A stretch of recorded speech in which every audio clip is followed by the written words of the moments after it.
KPU Kota Palembang mengantisipasi musim hujan yang diperkirakan masih berlangsung saat pelaksanaan tahapan pemilu pada Februari mendatang. Antisipasi tersebut terkait keamanan logistik pemilu di tengah ancaman banjir. KPU Palembang kini mendata lokasi TPS yang rawan terdampak banjir, terutama di Kecamatan Kertapati, Seberang Ulu 1 dan Gandus. Laporan terkait TPS rawan banjir saat ini sedang dalam pendataan dari PPS dan PPK hingga 5 Februari mendatang. Sebagai antisipasi, KPU Palembang akan memindahkan TPS yang rawan ke lokasi yang aman.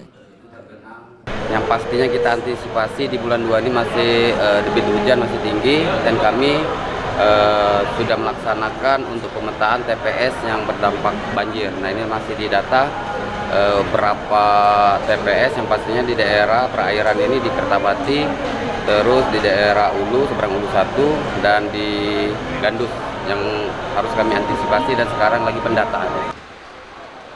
Saat ini, penanganan logistik pemilu 2024 di Palembang masuk tahap pengemasan surat suara dan kelengkapan TPS ke kotak suara. Distribusi logistik baru akan dilakukan beberapa hari jelang masa tenang. Rizky Nurmizan, Kompas TV, Palembang, Sumatera Selatan.